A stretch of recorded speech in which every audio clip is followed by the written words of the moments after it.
All the music that you will hear for tonight is 100% and completely improvised on the spot. The definition of improvisation is devising a solution to a requirement without the resources expected to produce that solution. We're musicians. Our resource is music, written on a paper, of course. But that doesn't mean that we can't have a conversation. That doesn't mean we can't create a language and have a dialogue to create a large-scale improvisation. We believe that pushing the boundaries of what is expected and what is possible is a great way to make music. But music's heart lies in spontaneity and in collaboration. Now, I use conducted improvisation and a series of different hand gestures to communicate with these guys and create on the spot, a general, large-scale improvisation that is fun and accessible, and the result is extremely entertaining, energetic, and fun music. Now I want to talk about some of the larger ideas of what music brings and why music is fun. We could talk about this forever, but once we understand some of those bigger ideas, then we can talk about how we can use hand signals to manipulate those ideas and bring the best experience we can for the audience and for the players. So, for the sake of this talk, I've limited it down to 5 basic ideas. The first one is a wide variety of style. Of course, that's interesting, right? Second one is dynamics. The third one is tension and release. The fourth one is expectations. And the fifth one is order of sound. I know that's complicated and a big list, but let me explain with a couple of examples. Let's start with the first one, a wide variety of style. That's easy to say and easy to think about, but the idea is that you know about all these different styles and you know their characteristics. Let's take reggae, for example. 1, 2, 3. The idea of reggae is that it is concerned with upbeat strokes in the guitar and long melodic bass lines. Reggae. Or if you're looking for that Americana sound that Copland did and so many fantastic composers in the 20th century, you look for big open chords.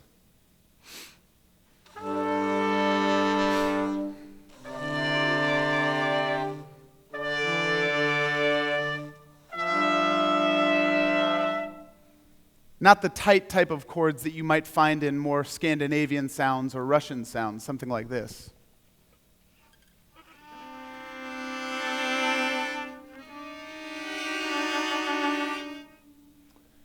The second one is dynamics.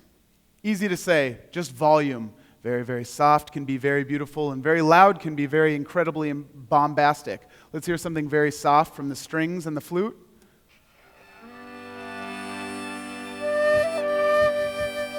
Or something very loud and bombastic from the horns. Both are entertaining in their own right. It's important to know the difference. The third one is tension and release. Now, the most important thing about tension and release is just to say that that melody that you love, whatever it is made even more beautiful if it comes from a place that is dark and brooding.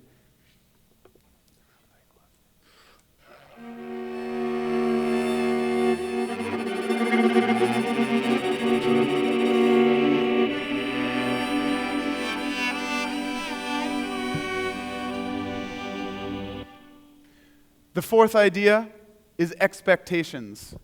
Now, if I, as the conductor, understand what the audience is listening for and what they're expecting to hear, then I can manipulate that idea to provide humor, to provide interest, whatever it is. The best way I can show this example is with a little tiny melodic insert.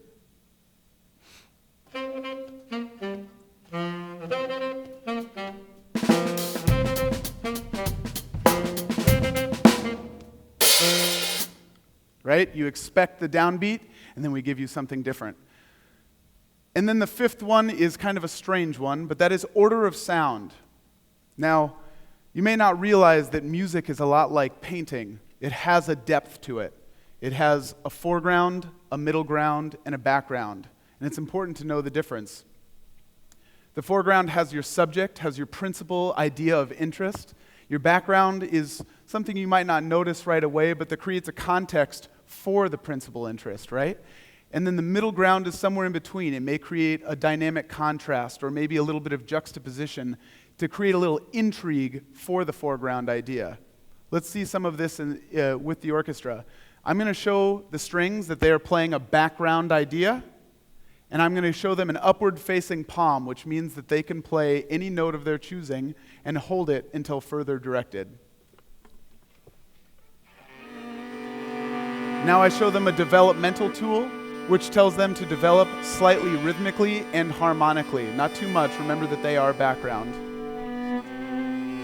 Now that we have a background, I look for the foreground, and I simply invite the flute player to play a little bit of melody.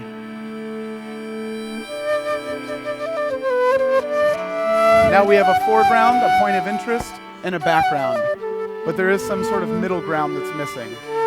I'm going to look to the rhythm section for the middle ground. I'm just going to give them a tempo by patting on my chest. Remember, we are empowering musicians to do what they already know how to do and they do best, not dictating what they play. I like to think of the conductor as sort of a giver of context.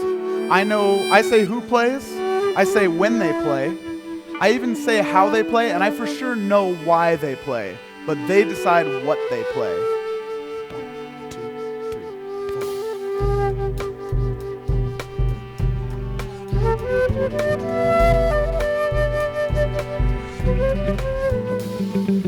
Now we have a full-scale improvisation in the works, and it's ready to be molded like Play-Doh, right?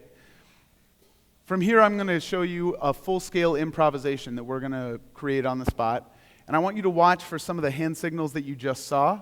I want you to watch for new hand signals. I even want you to discuss with your neighbor some of those ideas and maybe things that you would want to see. What are hand signals that you would create, or how would you create an expectation? How would you create some tension and release? Talk about some of these ideas and think about the hand signals, and also try and see what some of the hand signals that I'm doing actually do.